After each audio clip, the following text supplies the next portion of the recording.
دوستو channel subscribe like اور share فرمائیں، شکریہ۔ بسم اللہ الرحمن الرحیم، الحمدللہ رب العالمین والصلاة والسلام علی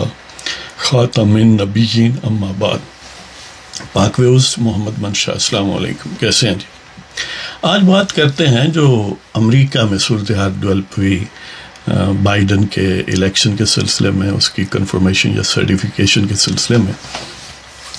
اور اس کا موازنہ کچھ پاکستان کی صورتحال سے یا عمومی جو سیاسی اور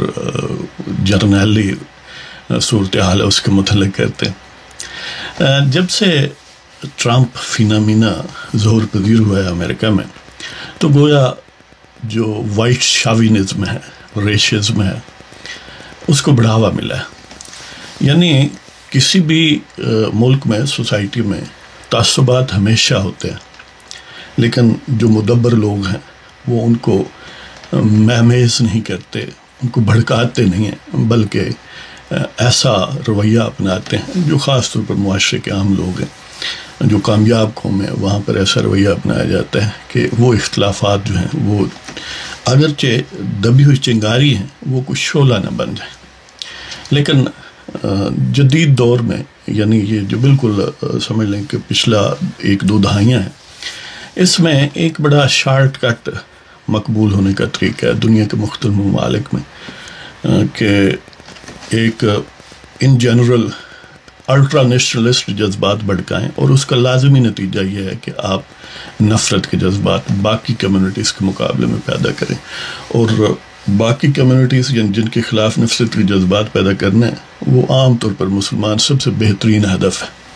کسی بھی ملک میں، زیادہ تر ملکوں میں سہل یعنی ویسٹرن ممالک بظاہر جو بڑے اسٹیبل اور سویلائزڈ ہیں، ان کے بشمول، اور انڈیا جیسے بالکل گویا غربت میں ڈوبے ہوئے ممالک جو ہیں، وہاں پر یہ ایکولی اپلیکیبل ہے۔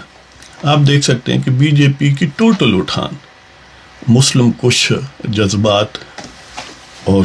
مسلمانوں کو ڈیمونائز کرنے کے علاوہ اور کچھ نہیں ہے، اور انہیں الٹیمیٹلی اقتدار ملا ہوا ہے،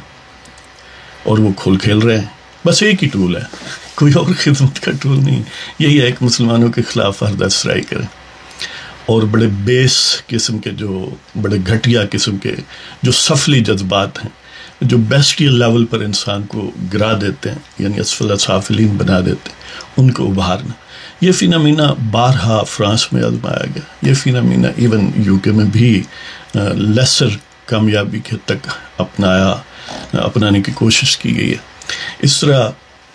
یہ فینامینا جو ہے امریکہ میں، گویا اس کی ریپریزنٹیشن جو ہے وہ ٹرمپ ہے۔ اس نے وائٹ نیشنلزم کو ابھارا اور ارریسپانسبل سمجھ لیں کہ ریشزم کو ابھارا۔ یہ فارمولہ اس کے پہلے ٹرم میں کامیاب رہا، یعنی پہلے الیکشن میں اگرچہ اس وقت بھی اس نے پاپولر ووٹ حاصل نہیں کیے، یعنی یہ کم از کم امریکیوں کا مثبت پہلو ہے کہ اوور ویلمنگ میجورٹی تو دور کی بات ہے، یعنی سمپل میجورٹی بھی پاپولر ووٹ کی نہیں ملی تھی۔ ٹیکنیکل ہاں یہ ہے کہ الیکٹرز اس کے پاس زیادہ تھے۔ باہر جب وہ ایک آؤٹ آف نو ویئر، یعنی اس سے پہلے اس کے پاس کوئی الیکٹورل ایکسپیرینس نہیں تھا، وہ کوئی سینٹ کا ممبر نہیں رہا، کوئی کسی اور الیکٹڈ عہدے پر نہیں رہا، اچانک اس کا اس فارمولے کو استعمال کرنا، اور he was catapulted to the height of power، تو اس کو اقتدار ملا، اور اس نے سمجھا کہ یہ بہترین فارمولہ ہے، لہذا اپنے 4 سالہ دور میں وہ اسی پر ہی کام کرتا رہا بالآخر۔ اور یہ یعنی کوئی اتنا وہ اللاجیکل اس سینس میں نہیں ہے کہ بہرحال ایک بہت زیادہ تعداد، آپ بھی دیکھ لیں کہ کم و بیش کوئی 7-7.5 کروڑ لوگوں نے اس کے حق میں ووٹ ڈالا، اور یہ بڑی خوفناک صورتحال ہے اس فینامینا میں۔ بہرحال پاکستان اور امریکہ کا کمپیریزن جینیسس کے حساب سے کریں، تاسیسی انداز میں، تھوڑی بات اگر لمبی ہو جائے تو معذرت۔ پاکستان جو ہے وہ مجموعی طور پر صرف یعنی الٹیمیٹ جو اس کا کنکلوژن ہے، ایک ڈیموکریٹک پروسیس کی پروڈکٹ ہے۔ یہی وجہ ہے کہ پاکستان میں قومی لیول پر کبھی اس طرح کا، حالانکہ جرنیلوں نے بڑی غنڈہ گردیاں کی ایسٹرن ونگ کے علاوہ کبھی اس قسم کی ملیٹنٹ اپروچ جو ہے وہ پیدا نہیں ہوئی، سوائے کچھ پاکٹس کے یا ان ایریاز میں جو سمجھ لیں کہ مین سینٹر سے آگے پیچھے. جبکہ امریکہ کا پروسیس جو بننے کا تھا اس میں دونوں پیرالل چیزیں تھیں. اس کا آغاز تو گویا ڈیموکریٹک رائٹس کے اسرشن سے ہوا، لیکن اس کا کنکلوژن یا اس کی اچیومنٹ، تکمیل جو ہے وہ ملٹری سینس میں ہوئی کہ باقاعدہ جنگ و جدل سے امریکہ آزاد ہوا یا بنا، جس کو وہ امریکی جو ہیں وہ امریکن ریولوشن کہتے ہیں. لہذا جو رائٹ ٹو ہولڈ آرمز ہے، اسلحہ رکھنے کی جو یعنی حق ہے، وہ یہاں پر آئینی اور بنیادی حق سمجھا جاتا ہے امریکیوں کا. لہذا وہ اس پر بڑا پراؤڈ رہتے ہیں. اور اس کا ایک نتیجہ یہ بھی ہے کہ ان میں عموماً یہ لیٹنٹ جذبات رہتے ہیں کہ وہ سمجھتے ہیں کہ ہر چیز کو ہم بلڈوز کر سکتے ہیں. وہ خاص طور پر جو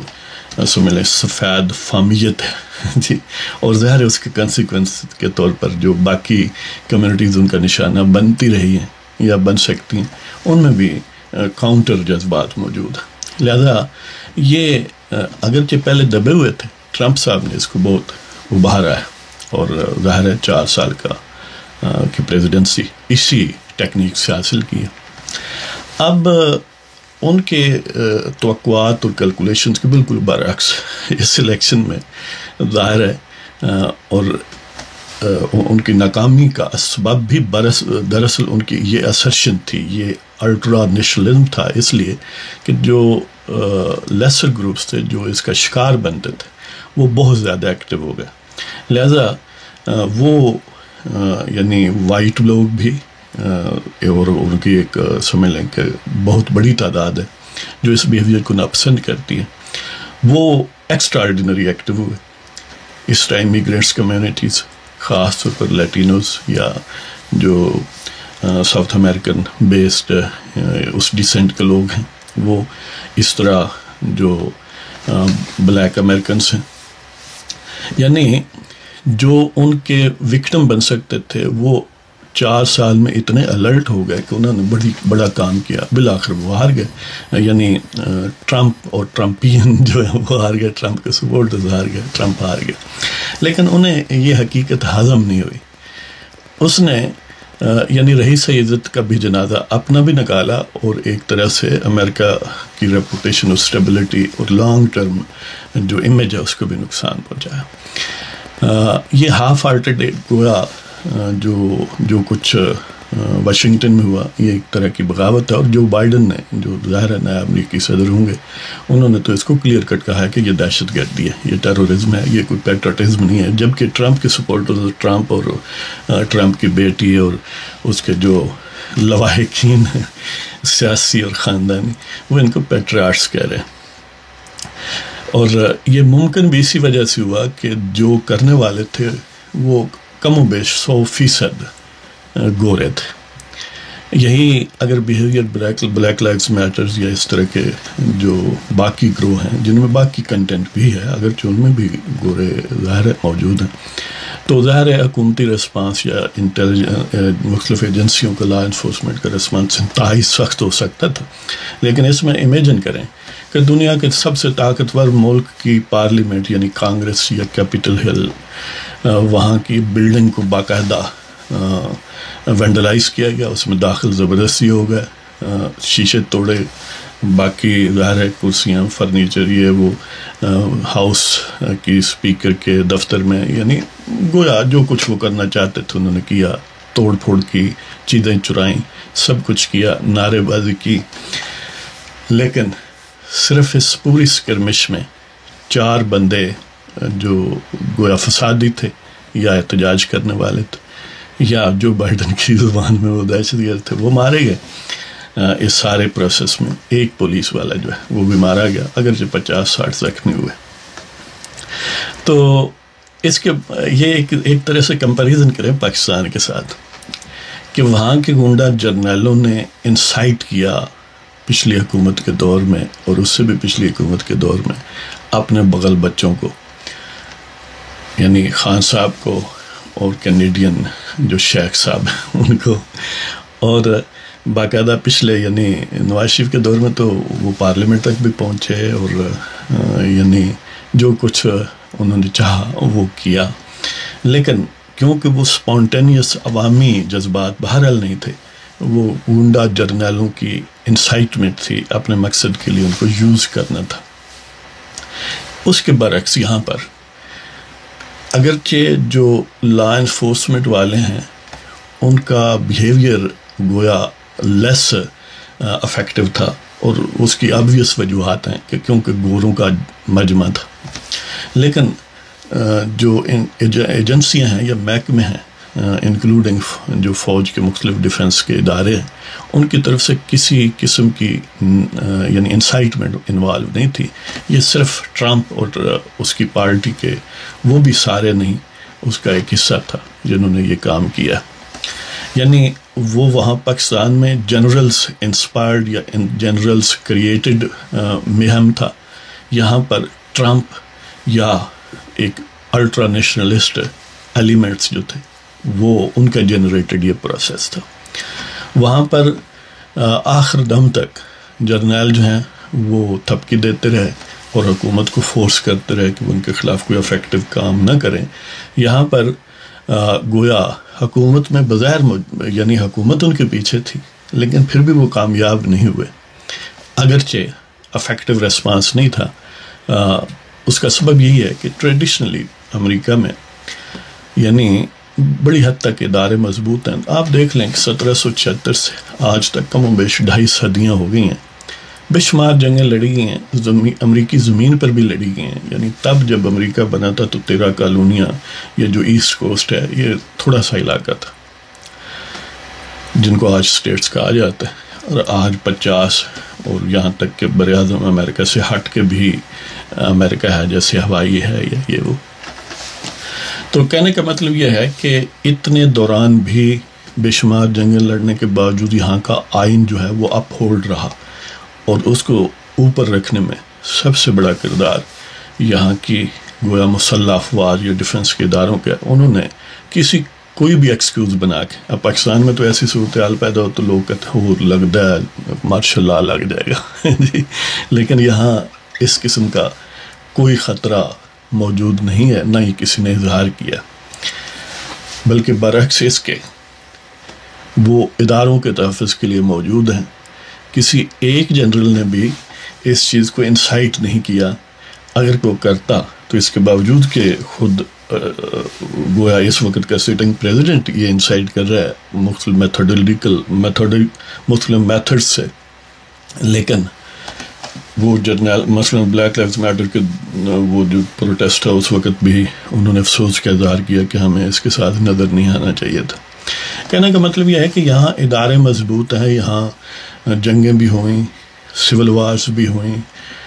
لیکن پھر بھی آئین کو معطل نہیں کیا گیا۔ پھر بھی اچھا مزے کی بات یہ ہے کہ ٹرمپ اور اس کے سپورٹرز نے بہت ساری عدالتوں کے دروازے کھٹکھٹائے، 10-12 مقدمے جو ہیں وہ پیش کیے، انہیں کوئی بھی ثاقب نثار نہیں ملا، کوئی بھی پاناما کے وہ جوڈیشل ٹھگز نہیں ملے، وہ جو 5 پاکستان میں ٹھگ تھے، اور چھٹا ٹھگ جو ہے وہ ثاقب نثار تھا۔ یعنی 10-12 مقدمے پیدا کیے گئے۔ امریکی پریزیڈنٹ جو بااختیار ہے وہ چاہ رہا تھا، اور اسے بہرحال آدھے امریکہ کی سپورٹ حاصل ہے، یعنی نمبر آف ووٹس کے حساب سے دیکھیں تو ٹھیک ہے، 60-70-80 لاکھ ووٹ جو ہیں وہ بائیڈن کے زیادہ ہیں، الیکٹرز بھی اس کے زیادہ ہیں، لیکن 7-7.5 کروڑ لوگوں کی سپورٹ کوئی کم تو نہیں ہے، اور ہائیلی فائرڈ اور چارجڈ ہیں۔ اس کے باوجود انہیں پورے جوڈیشل نظام میں، حالانکہ یہاں کے ججز جو ہیں وہ تاحیات ہوتے ہیں، پاکستان میں ججز کی مدت محدود ہے، اس کے باوجود انہیں کوئی ثاقب نثار نہ ملا، کوئی وہ سسیلین مافیا کا عدالتی ٹھگ کھوسا نہیں ملا۔ اس طرح جو پاکستان میں عدالتی ٹھگری اور عدالتوں کا بوٹ پالشیا کا جو جد امجد ہے، جسٹس منیر نہیں ملا۔ یہ یعنی یہاں کی اسٹیبلٹی، یعنی امریکہ اگر پوری دنیا میں ڈومیننٹ ہے تو اس کی ٹھوس وجوہات موجود ہیں، اور یہی وجوہات ہیں کہ اس قسم کے شاکس اگرچہ آتے رہیں لیکن وہ ابزارب کرنے کی صلاحیت رکھتا ہے۔ آج بھی امریکی عوام کی جو ول ہے وہ پریویل کی. پاکستان میں آج بھی ایک گکھڑ منڈی کا گنڈا قمر باجوہ نے ایک شخص کو بھرتی کیا ہوا ہے اور وہ پاکستان کے گردوں پر سمیت باجوہ کے گویا قابض ہے. لیکن یہاں پر تمام تر خواہش ٹرمپ کی ہونے کے باوجود یہ نظام درہم برہم نہیں ہو سکا، اگرچہ اس عمل سے امریکی وقار میں کمی آئی ہے. تو اگر آپ کو پروگرام پسند ہو سبسکرائب کریں، شیئر کریں، لائک کریں. اجازت دیں جناب، خدا حافظ.